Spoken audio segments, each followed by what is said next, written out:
La mayoría de dispositivos que nosotros compramos y que utilizamos en la vida cotidiana funcionan por lo general con corriente continua o con voltaje continuo. Pero lo que nos suministra la central eléctrica es voltaje alterno. Y justamente para hacer esa conversión de corriente alterna a corriente continua o corriente directa, es justamente que utiliza un rectificador como primer paso. En realidad tiene muchos pasos. Primero recibes la corriente alterna y esta pasa a ser rectificada con unos dioditos, lo que implica que tu señal que estaba inicialmente así oscilando, ahora aquí se va a presentar de esta forma. Eso se llama rectificar una señal y luego de ser rectificada debe pasar por un filtro, que básicamente es un capacitor que vamos a verlo posteriormente. Una vez que pasa por el filtro, la señal que vas a recibir va a tomar esta forma. Pero esto todavía no es continua. Esto luego pasa a ser regulada. Generalmente la regulación de forma práctica se hace mediante un diodo Zener. Y una vez que ya tienes por aquí con el diodo Zener, ahora sí puedes obtener por aquí una fuente continua. Y ahora sí esto puedes alimentar tu electrodoméstico o tu dispositivo que requiera corriente continua. Lo que vamos a ver entonces en este videito va a ser este paso de acá. Este paso es lo que se conoce como la rectificación. Se puede hacer de muchas formas. Se puede rectificar también la onda completa o solamente la mitad de la onda. Vamos a ver aquí un rectificador de media onda. Como mencioné, la señal de entrada va a ser una función senoidal o una señal senoidal, señal alterna. Vamos a escribirla así: voltaje pico seno de WT. Para no complicarnos mucho con el funcionamiento, vamos a suponer que este diodo de aquí es un diodo con caída de tensión constante o su modelo de caída de tensión constante. Vamos a colocar por aquí el voltaje del diodo, vamos a llamarle BD. Recordemos el modelo de diodo de voltaje constante, que es un modelo así, ¿no es cierto? Tenemos aquí el diodito y su modelo equivalente es un diodito ideal acompañado de un voltaje. Siendo, recuerda, esto de aquí el ánodo y esto de aquí el cátodo, de esa forma, ¿cierto? Y la corriente siempre va a conducir en la dirección de la flechita, aquí. Y aquí aparece la caída de tensión, que siempre sabemos que es 0,7. En este caso voy a ponerle la tensión umbral, así. Y justamente aquí se presentan los dos modos de operación. Cuando el diodo está encendido, sabemos que se comporta de la siguiente forma. Es básicamente un cablecito y presenta una caída de tensión. Y ahí está la corriente. Y la corriente del diodo siempre es mayor que 0 cuando se orienta en la dirección de la flechita, porque esa es la dirección de conducción. Y cuando está apagado, el que se apaga sabemos que es el diodo ideal. Aquí está la tensión umbral, aquí también está tensión umbral, y esta cosita está apagado. A esto le voy a llamar el voltaje de prima, aquí el más y aquí el menos. Recuerda que es un diodo ideal. Y básicamente cuando no conduce, no hay corriente. Podemos indicar aquí que la corriente es 0, pero su característica fundamental es que este voltaje de aquí tiene que ser menor que 0, ¿no es cierto? Para que no conduzca. En base a esto vamos a analizar el diodo de acá. Entonces comenzamos. 1. Cuando el diodo conduce. Y reemplazamos el modelo equivalente del diodo en el sistema. Lo que me interesa básicamente es el voltaje que aparece aquí en la resistencia, porque esto es básicamente la carga. Entonces por aquí tendríamos el voltaje umbral del diodo. Recuerda que estamos asumiendo que el diodo conduce, o sea, esta primera situación. Y por aquí la corriente en este sentido. Y recuerda que esto es BI. Y esto es B sub 0. Comenzamos entonces con la solución. Primero vamos a ver la relación entre BI y B sub 0, que es básicamente el voltaje del diodo, ¿no es cierto? Si deseas, para que no te compliques mucho, podemos colocar aquí una referencia. Esto colocamos 0, 0. Esto de aquí es BI y esto de aquí es B sub 0. Y si analizamos el voltaje que aparece aquí en el diodo, vemos que se cumple que BI menos B sub 0 es igual a la tensión umbral. Y de ahí podemos hallar B sub 0, que justamente es lo que me interesa, porque recuerda que lo que yo quiero saber es cómo es el voltaje aquí en la carga, o en R. BI menos tensión umbral. Ahora, lo que me interesa saber es en qué momento va a tomar esta forma, o durante qué intervalos de tiempo va a tomar esta forma. Para eso debemos analizar justamente la corriente del diodo, porque lo que sabemos es que el diodo conduce. Entonces analizamos indicando, ¿no?, cuando D1 conduce, cuando el diodo conduce. A ver, calculemos primero la corriente. La corriente básicamente la vamos a hallar con esta resistencia. Vemos que el voltaje a través de la resistencia es igual a I por R. Pero recuerda que este voltaje lo tenemos por aquí, que es BI menos la tensión umbral, igualito a IR. De ahí despejamos la corriente. Pero recuerda que el diodo conduce, y si el diodo conduce, la corriente debe ser mayor que cero, ¿no? Esta situación de acá. Como la corriente es mayor que cero, es fácil darse cuenta que BI menos tensión umbral entre R es mayor que cero. Por lo tanto, tenemos que BI es mayor que la tensión umbral. Y entonces ya tenemos la situación para este primer caso. Ya sé para qué valores de BI, de la tensión de entrada, aparece esto en la salida. Y ahora vamos a hacer exactamente lo mismo cuando el diodo está apagado. Segundo caso, cuando el diodo no conduce. Reemplazamos el modelo equivalente. Aquí está. Cuando el diodo no conduce tiene esta forma. Entonces borramos esto porque no hay corriente. Esto de acá lo dejamos. Aquí lo dejo abierto. Y voy a indicar entonces la tensión que tiene el diodo. Recuerda siempre del mayor al menor. Aquí va el más, aquí va el menos. Y este es el voltaje del diodo. Lo primero que te puedes dar cuenta es que para esta situación el voltaje del diodo, perdón, el voltaje aquí a la salida vale 0, puesto que al no haber corriente no hay diferencia de potencial. Por lo tanto, el voltaje a la salida es 0. Por lo que sabemos hasta ahorita, el diodo solamente tiene dos modos de funcionamiento, conduce o no conduce. Si para estos valores del voltaje de entrada el diodo conduce, obviamente para el complemento no conduce. Vamos a comprobarlo igual. A ver, vemos que esta cosita es 0, como no hay corriente, esto de aquí es 0. Y como esto es el voltaje umbral y esta parte vale 0, esta parte es la tensión umbral. Y entonces vemos que el voltaje del diodo es igual al voltaje I menos el voltaje umbral. Pero recuerda que cuando el diodo no conduce, esto debe ser menor que 0, el voltaje de ese diodo ideal.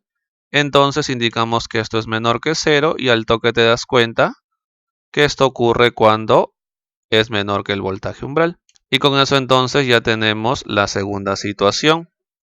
Y con esto ya podemos dibujar la señal de salida para ver la rectificación. Por aquí tenemos el voltaje de entrada, que como hemos mencionado, ese voltaje va a ser voltaje pico seno de WT. ¿Qué cosa es el voltaje pico? Es el valor máximo. Aquí tenemos el voltaje pico y aquí es menos el voltaje pico. Y ahí tenemos la función seno. Vamos a dibujar la salida, que es B sub 0. Primero dibujemos esta zona. Cierto. Para ver cómo va a ser la forma de la salida, necesitamos saber durante qué intervalos de tiempos el voltaje en la entrada es mayor que la tensión umbral o es menor que la tensión umbral. La tensión umbral supongamos que está por este lado, por aquí. Este es el valor de la tensión umbral, exagerando, ¿no? Porque siempre es pequeñito comparado con la entrada. Ahí. Entonces, esta tensión umbral se da justamente en este momento. En ese momento se da la tensión umbral, la cual voy a pasar hasta acá, ese momento de tiempo. Pero vemos que la tensión umbral también aparece por este lado. Aquí. Ahí aparece la tensión umbral y también hasta acá. Ahí se da. Pero si seguimos continuando esta línea horizontal, la tensión umbral vuelve a aparecer aquí. Y vuelve a aparecer aquí. Generándose otra vez otros instantes de tiempo donde toma la tensión umbral, donde BI toma el valor de la tensión umbral. Y ahora sí, comenzamos a graficar. Primero comenzamos con esta parte que es más sencilla. Dice que el voltaje de salida es 0 cuando VI es menor que la tensión umbral. Bueno, te das cuenta que todo esto de verde es VI y la parte donde VI es menor que la tensión umbral corresponde a esta región de acá, ¿no es cierto? O sea, antes de este momento. Antes de ese momento el voltaje de salida vale 0. Pero fíjate que para este lado también VI es menor que la tensión umbral, también por acá, ¿no? Porque es negativo y es menor que la tensión umbral hasta este punto. Entonces me doy cuenta que durante todo este tiempo VI es menor que la tensión umbral. Y siempre que VI sea menor que la tensión umbral, obviamente todo esto es 0 en mi gráfica del voltaje de salida. O sea que aquí va a ser 0 de esta forma. ¿Y qué es lo que ocurre en este intervalo? Bueno, en este intervalo te das cuenta que VI es mayor que la tensión umbral, ¿no? Aquí los valores que toma VI son mayores al voltaje umbral. Por lo tanto, para este intervalo debe tener esta forma la tensión umbral, que básicamente es restar porque se supone que el voltaje de salida, perdón. Se supone que la tensión umbral es constante, es un valor que puede ser 0,7, por ejemplo, para diodos de silicio. Y VI tiene forma senoidal, entonces simplemente vamos a restar. Pero recuerda que justamente en este momento VI es igual a la tensión umbral. Tensión umbral menos tensión umbral vale 0. Por lo tanto, comienza en 0 la gráfica. Luego la gráfica va creciendo de la misma forma porque es una función seno restada la tensión umbral. O sea que por aquí va a alcanzar de esta forma la gráfica. Es más, como la gráfica tiene la misma forma, básicamente el máximo se logra al mismo tiempo. Pero obviamente no es el mismo máximo. Vamos a determinar cuánto es este máximo de acá. Y este máximo es fácil de hallar, ¿no es cierto? Porque tenemos que B sub 0 es BI menos la tensión umbral. Entonces, para que esto sea máximo, BI tiene que ser máximo. Y el máximo valor de BI es el voltaje pico. Entonces, esto de aquí va a ser voltaje pico menos tensión umbral. Y en este intervalo pasa exactamente lo mismo, ¿no? BI es mayor que la tensión umbral. BI es mayor que la tensión umbral. Entonces, por aquí aparece de esta forma. Y entonces ya tenemos ahora la onda rectificada. Bueno, solamente la mitad. Hemos de alguna forma eliminado la parte negativa. La mayoría de las veces en los problemas, el voltaje pico de la entrada va a ser mucho mayor que el voltaje umbral. O sea, si el voltaje umbral asumimos que es 0,7 volt, de repente el voltaje pico es 5, 10 o 15 volt. Entonces en ese caso se puede despreciar el voltaje umbral y lo que podemos hacer es asumir que el voltaje umbral vale 0, quedando gráficas de la siguiente forma. Si la tensión umbral es 0, como ahora no hay tensión umbral, lo que va a pasar es que básicamente toda la parte positiva nada más va a quedar así. Y toda la parte negativa se va a cancelar así. Y además que aquí el voltaje pico es el mismo voltaje pico de acá, porque recuerda que la tensión umbral vale 0. Otro parámetro importante que debemos siempre tener en cuenta cuando hagamos un rectificador de onda es el voltaje pico inverso. ¿Qué es lo que sucede? Lo que hemos visto es que el diodo está funcionando en sus dos modos de operación. O sea, puede conducir y puede no conducir. Bueno, cuando conduce no hay problema, porque cuando conduce aparece una diferencia de potencial de 0,7 voltios o la tensión umbral. El problema está cuando está en polarización inversa. Lo que sucede es que cuando está en polarización inversa, el voltaje del diodo toma esta forma. Lo que podría pasar es que esta tensión inversa sea tan grande que podría dañar el diodo, podría quemarlo. Ahora te preguntarás, ¿no? Pero ¿no que los diodos podrían soportar tensiones inversas y luego conducir? Eso solamente ocurre con los diodos Zener. Generalmente cuando tú vas a hacer un rectificador de onda o de onda completa o de media onda, utilizas diodos normales, cuyo comportamiento es solamente en una dirección, no diodos Zener. Entonces lo que debemos cuidar es justamente que cuando se dé una polarización inversa, o sea, cuando el diodo no conduzca, a través del diodo aparezca un voltaje inverso tolerable. A esa cantidad se le conoce como voltaje pico inverso o simplemente VIP. Y el voltaje pico inverso básicamente es el valor máximo de voltaje que puede soportar el diodo cuando no conduce. O sea, debemos hallar el valor máximo de esto. Cuando hablamos de valor máximo me refiero al valor absoluto. ¿De acuerdo? Ya, a ver, en este caso te das cuenta que BI es menor que la tensión inversa. Si revisamos los gráficos, vemos que en todo ese lado, que corresponde a la parte de acá, BI o es positivo o es negativo. Ya, para hallar el voltaje pico inverso debemos tomar el valor más negativo posible. En este caso, este valor de acá. O sea que el voltaje pico inverso, según esta ecuación, es menos BP menos tensión umbral. Ahora bien, se utiliza siempre, recuerda, el valor. O sea que esta cosita simplemente va a ser el valor pico más la tensión umbral. O sea que si yo utilizo un diodo que no soporte esto cuando esté polarizado en inversa, el diodo se va a quemar. No me va a servir para poder rectificar la onda. Este parámetro es muy importante, te recomiendo que lo recuerdes y lo apuntes por ahí. Recuerde que esta cosita puede ser 0,7. Si fuese un diodo ideal es 0 y el voltaje pico inverso es el voltaje pico nada más de la función o de la señal senoidal que está en la entrada. Rectificador de onda completa. Vamos a ver ahora cómo es que podemos rectificar completamente una señal de entrada. Lo anterior fue rectificador de media onda. Ahora, aquí vemos un tanto complejo el circuito, ¿cierto? La parte de rectificador de onda completa solamente son los dos diodos con estas fuentes y la resistencia. Esta parte es lo que se conoce como un transformador. Básicamente el objetivo del transformador cuando hagas un rectificador de onda completa es disminuir la tensión o el voltaje. Seguramente recuerdas un poquito cuando te hablaron de transformadores en el curso de Física 3. Un transformador básicamente son dos bobinas, las cuales se van a inducir entre ellas una FEM. Básicamente su funcionamiento se basa en la ley de Faraday.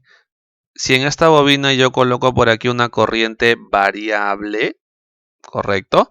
Por aquí se genera otra corriente también variable. Y eso básicamente ocurre porque al variar esta corriente genera por aquí un flujo magnético. Ese flujo magnético digamos que se mete en esta otra bobina y como ese flujo magnético también es variable, genera aquí un voltaje. ¿Qué es lo que nos interesa a nosotros? Básicamente la relación entre esos dos voltajes. La relación entre esos dos voltajes depende del enrollado de estas bobinas. Recuerda que una bobina es simplemente un alambre enrollado, entonces va a depender del número de enrollamientos que presente cada bobina. Pero en términos generales, en lo que es circuitos electrónicos, lo que se hace es utilizar aquí una notación. A este lado se le coloca un 1 y aquí se le coloca un n, indicando básicamente la relación entre el número de vueltas. Por ejemplo, ¿no? Si esto fuese 10 y esto fuese 20, entonces la relación es así. La primera tiene 10, la segunda tiene 20, como 1 es a n. Y de ahí tenemos el valor de n, que es 2. Entonces este n simplemente es la menor relación entre ellos dos, el número de vueltas de ellos dos. Pero lo que nos interesa básicamente es la relación entre estos dos voltajes. Y te cuento que la misma relación que hay entre el número de vueltas es la misma relación que hay entre los voltajes. O sea que el voltaje 1 es al número de vueltas, que en este caso es 1, como el voltaje 2 es al número de vueltas, que en este caso es n. Dependiendo del valor de n es que se nombra el transformador. Si n es mayor que 1, se dice que el transformador es un elevador, porque la tensión que está aquí va a aumentar a la tensión que está aquí. Por ejemplo, si n fuese 3, si esto fuese 10 voltios, esto sería 30 voltios, por esta relación de acá. Y al revés, ¿no? Si n es menor que 1, por ejemplo 0,5, si esto fuese 10 voltios, esto sería 5 voltios. Ahora, cuando digo 5 voltios o 10 voltios, me refiero al voltaje pico, porque recuerda que básicamente V1 debe ser una función senoidal en la mayoría de problemas, y la función V2 debe ser una función también senoidal. La idea básicamente es que la forma de la señal no cambia, es la misma. Si aquí es un seno, aquí también es un seno. Lo que cambia es la amplitud, o sea, el voltaje pico. Aquí el voltaje pico 1 y aquí el voltaje pico 2 va a ser distinto, puesto que va a obedecer la ecuación que está por acá. O sea que en pocas palabras debes recordar que esto es voltaje pico y esto es voltaje pico. Ahora, en algunos problemas también se hace con voltaje eficaz, se cumple la misma relación.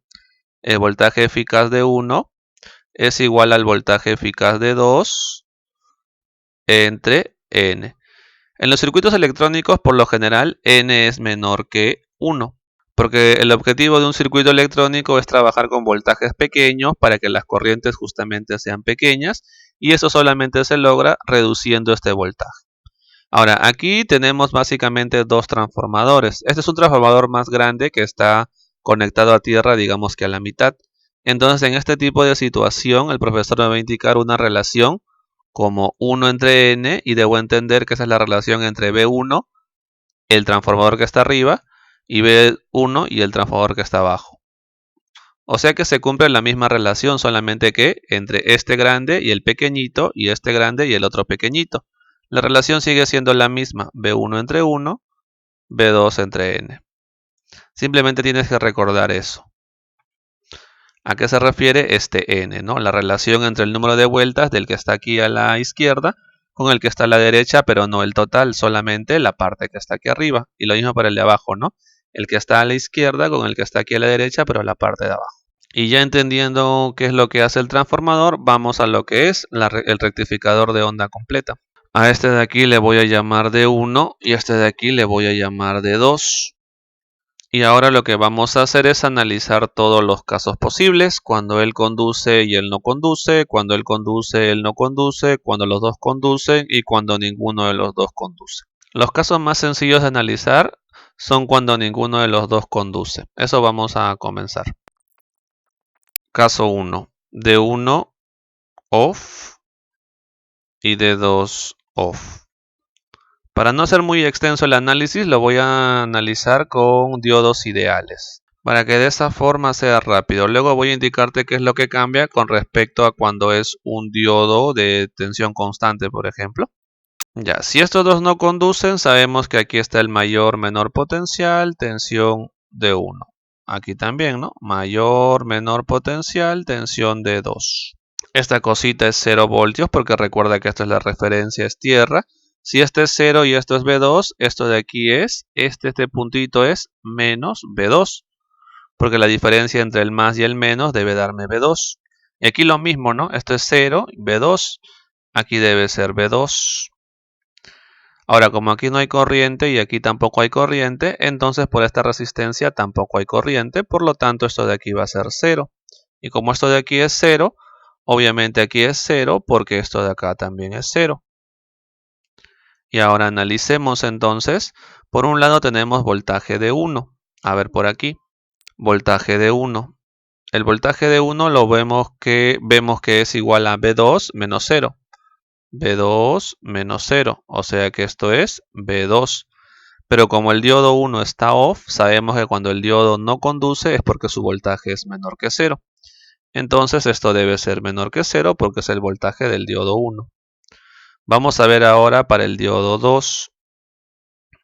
Va a ser menos B2 menos 0. Recuerda que este 0 que está acá también está acá y también está acá. El voltaje B2 es menos B2 menos 0. O sea, menos B2.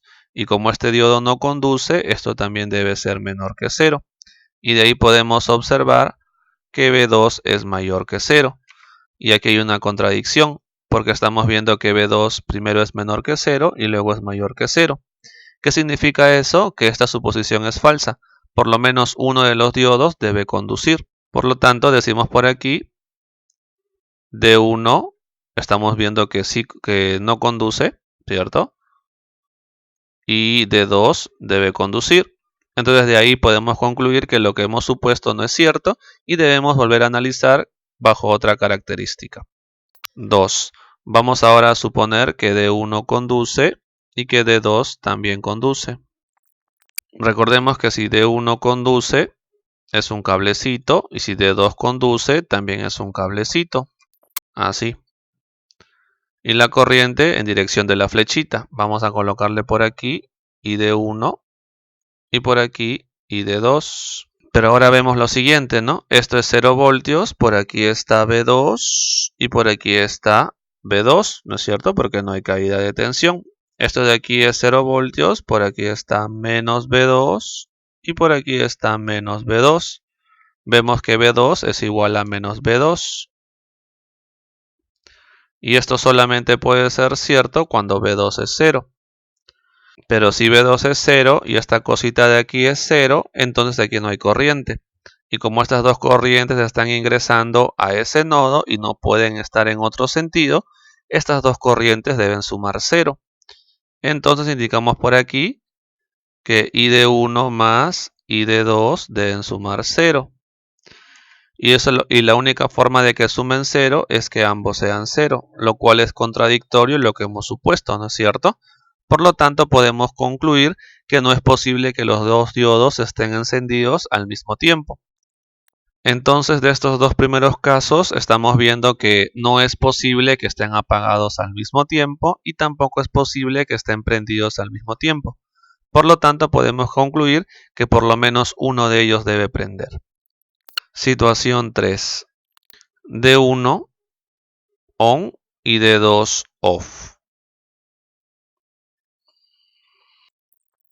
Borramos D1 y reemplazamos por su equivalente, que es un cablecito, y la corriente en dirección de la flechita, vamos a llamarle I1.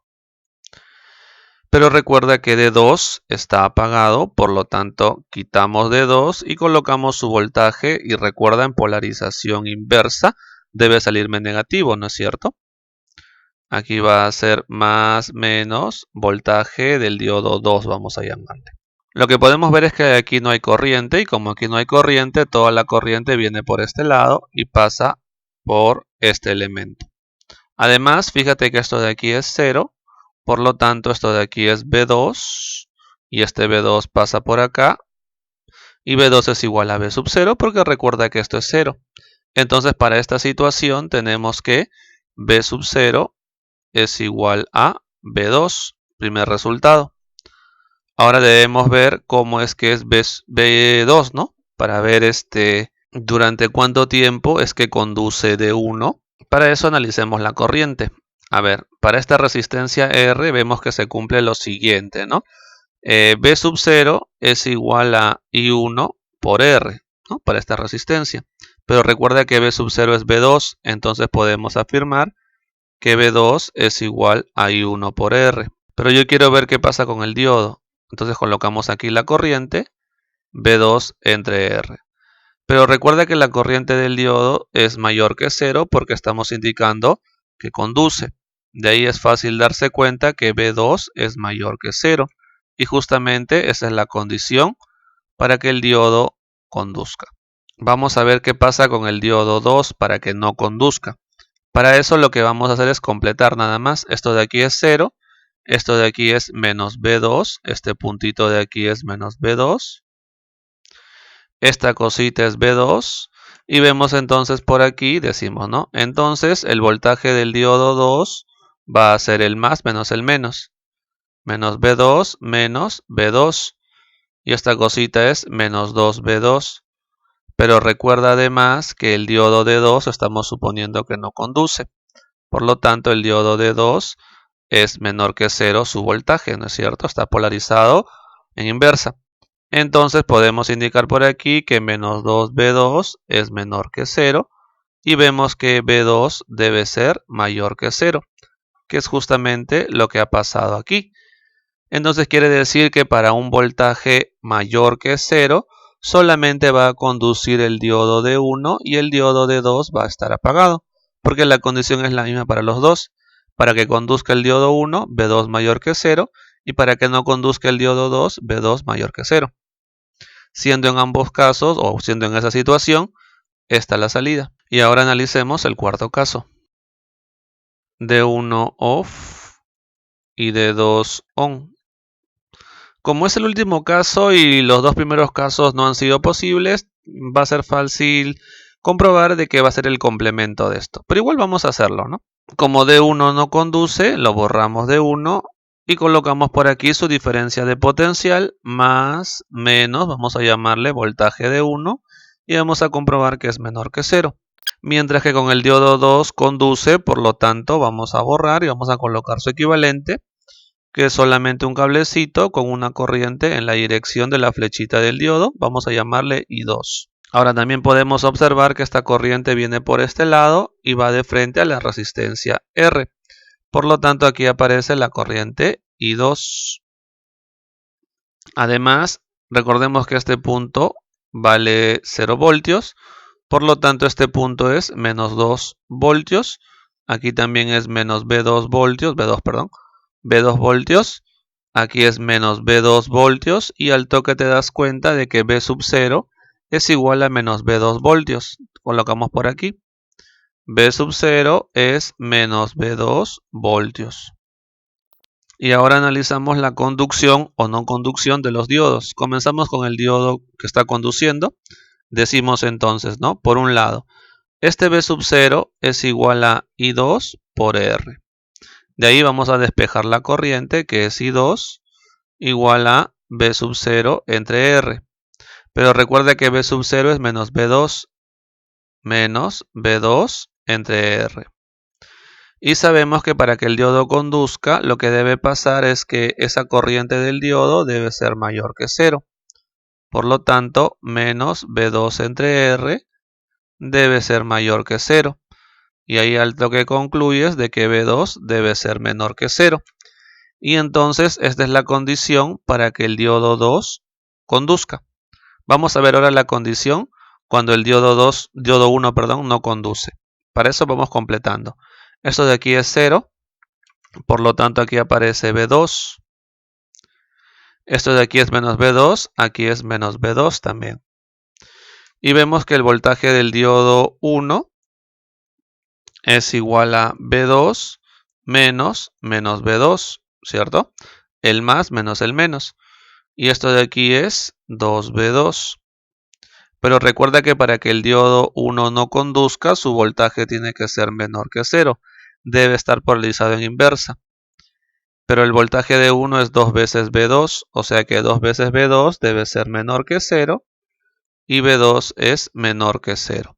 Y de ahí entonces ya tenemos la otra situación y te das cuenta que es la misma o el mismo intervalo o mismo caso, mismos valores de B2 para que se presente la condición que hemos establecido. Y así concluimos que las únicas situaciones posibles son estas dos, la 3 y la 4. Ahora con esos resultados vamos a hacer nuestro gráfico de voltaje-tiempo. Aquí tenemos el valor del voltaje B2, que es el valor que aparece por aquí. En este caso este es su voltaje pico y este es su voltaje pico negativo.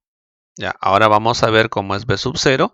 Para eso vamos analizando. A ver, por aquí dice que cuando el B2 es mayor que 0, el valor del voltaje de salida es igual al voltaje B2. B2 es positivo o mayor que 0 durante todo este intervalo. En todo ese intervalo, B sub 0 es igual a B2. O sea, esta forma es igualita en ese intervalo para B sub 0.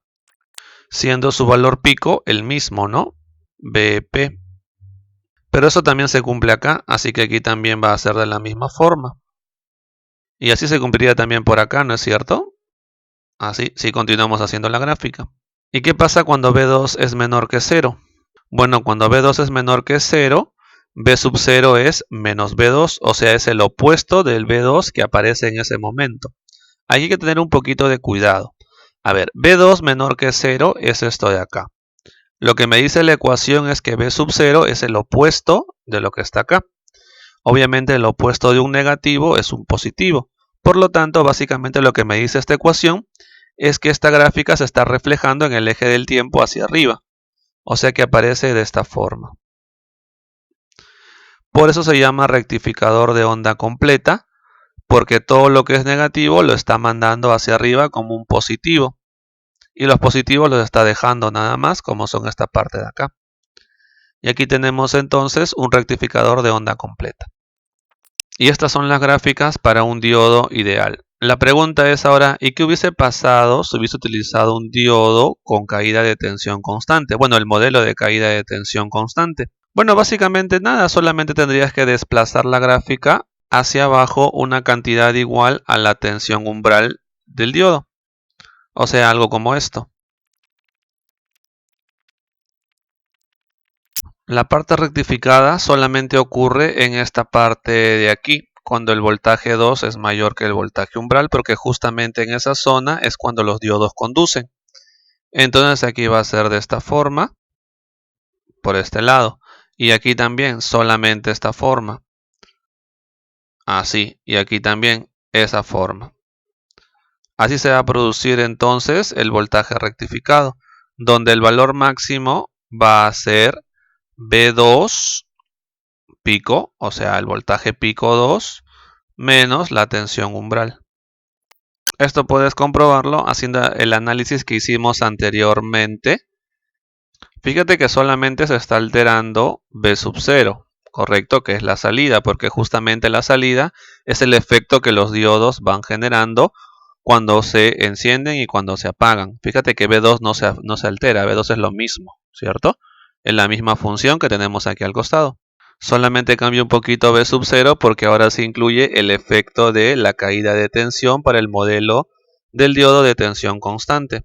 Cuando es 0 tiene esta forma, ¿no? Diodo ideal. Pero cuando hay una tensión te das cuenta que hay un entrecortado. Justamente eso es porque para que pueda conducir el diodo requiere alcanzar cierto voltaje que es 0,7 voltios. Mientras no alcance esos 0,7 voltios, que es la zona de acá, los diodos no conducen. Aquí ningún diodo está conduciendo. Además, es interesante reconocer lo que está pasando acá. Mira, fíjate que para esta situación, cuando B2 es mayor que 0, solamente está conduciendo D1, D2 está apagado. Entonces aquí vamos indicando, D1 aquí está encendido y D2 aquí está apagado. Y pasa lo contrario para este otro intervalo, ¿no es cierto? Porque para este intervalo, cuando B2 es menor que 0, aquí, el que está prendido es D1 y el que está apagado es D2. Perdón, el que está prendido es D2 y el que está apagado es D1. Y luego todo vuelve a repetirse. Aquí D1 está encendido y aquí D2 está apagado. Y aquí D1 está apagado y aquí D2 está encendido. Otra cantidad que hemos visto que era importante era el voltaje pico inverso. ¿Cierto? Este voltaje de acá, que simplemente era el voltaje que debe soportar el diodo cuando no conduce. Analicemos este caso, ¿no? Para el diodo D1. A ver, el voltaje del diodo D1 es 2V2 cuando no conduce. Acá está, mira, cuando no conduce. Este es su voltaje. Entonces, vamos a ver que el valor máximo de V2 es Vp. Entonces, por aquí tenemos que el valor inverso pico es 2 veces el voltaje de pico. Entonces, ese es el valor de pico inverso que puede soportar el diodo máximo. Si me paso de este valor, el diodo se va a quemar. En realidad sería el mínimo, ¿no es cierto? Porque si hablamos matemáticamente, el voltaje es menor que 0 y el mínimo es menos 2 BDP, ¿cierto? Sería por aquí, ¿no? Con un negativo, el doble. Pero recuerda que el voltaje pico inverso lo que se hace es utilizar solamente el valor. Por eso le he colocado 2 veces el voltaje pico, ¿de acuerdo? Y entonces la pregunta es, ¿no? ¿Y qué pasaría si estuviese trabajando con un diodo con el modelo de caída de tensión constante, su voltaje inverso pico? ¿Será distinto o será lo mismo? Te cuento que es lo mismo, puedes comprobarlo. El voltaje inverso pico es igual a 2 veces el voltaje pico del voltaje de entrada. Puedes comprobarlo, te recomiendo que lo compruebes. Vas a analizar, por ejemplo, el diodo 1 y vas a llegar a la misma situación que acá. El voltaje del diodo 1 cuando no conduce va a ser esto. Y de ahí vas a llegar a esta conclusión. Te recomiendo que hagas lo mismo que hemos hecho ahorita, pero con un diodo con caída de tensión constante, con ese modelo.